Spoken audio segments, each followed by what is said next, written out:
Hey, what's going on? You know who it is. You know what it is. Like I said, man, I'm really inspired to make this video because, like, one, I'm just thinking about, brother John Boyega, and then, Nate Parker. And I think it's a travesty that Nate Parker hasn't really worked since the birth of a nation. I looked on his Wikipedia, he's done pretty much next to nothing. And I think it's a travesty that his career has stalled because of that movie. And them using something that he was acquitted of many moons ago to use that as an excuse against him. So my thing is, why ain't some of these brother directors throwing him a bone, man? Where's Tyler Perry at, man? Where's all these other dudes at? And I'm thinking about something. Do y'all remember what Mel Gibson said? I mean, let's go back in time. Mel Gibson left on that answering service. He said something that was just crazy. I think he said to his one of his children's mothers that he hoped that she get, attacked by some, whats. He basically was saying that he hoped that she get, sexually assaulted by and beat up by, in particularly, some brothers. Do you know how racist that is? Do you know how horrible that is? And everybody heard him. So this is why I'm trying to tell y'all, watch out for this grandstanding, because here's the thing. It's funny, right?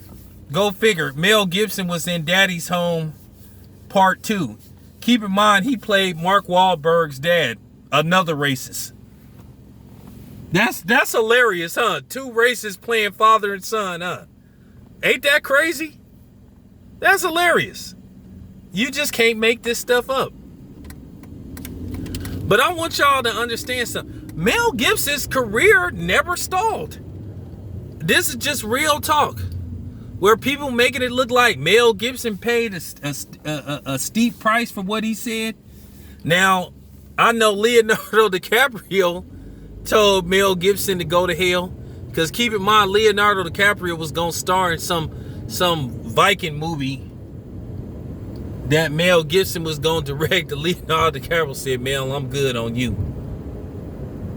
So shout out to Leonardo DiCaprio. Now keep in mind, Leonardo DiCaprio, I gotta talk about Samuel L. Jackson too in a separate video too. Keep in mind, Samuel L. Jackson was the one that convinced Leonardo DiCaprio to say, well, what he said in Django. Like I said, that's another video for another time, because I'm really gonna start doing these Hollywood videos, But yeah, let's get back to Mel Gibson. Do y'all know Mel Gibson since, I think that happened, in 2010?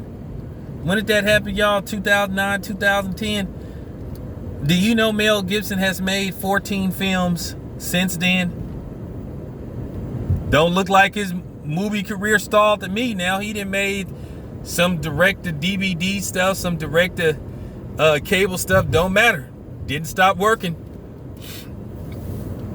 He done did a movie with Vince Vaughn. He done did some other stuff. Now, the only movie that they kicked him out of was The Hangover 3, I think. No, The Hangover 2. The Hangover 2. Because they said Bradley Cooper and Ed Helms and Zach, I can't even say that dude's name. The dude with the long name who played Alan.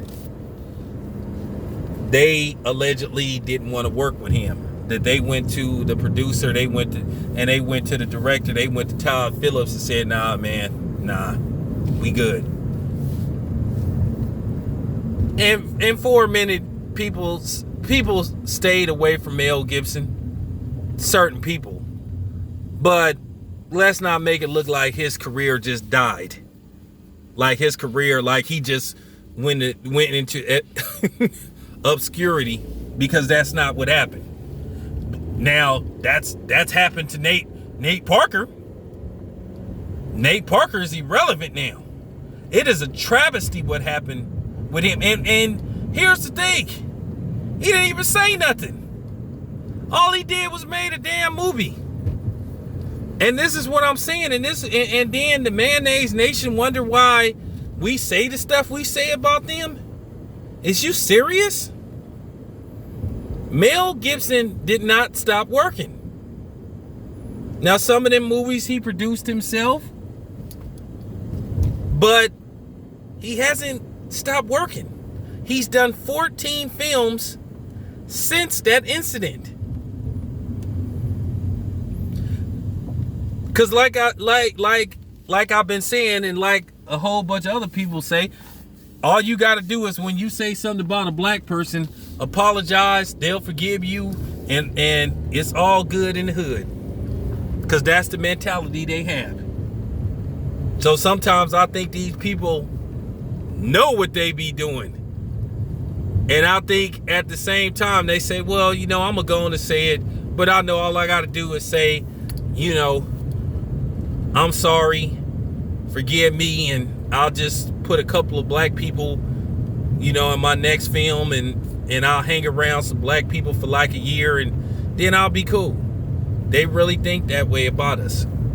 They think that we're all forgiven and it's easy to sway us. But I'm just telling some truth. But anyway, let me know what you think. This your boy Town Biz. I'm out.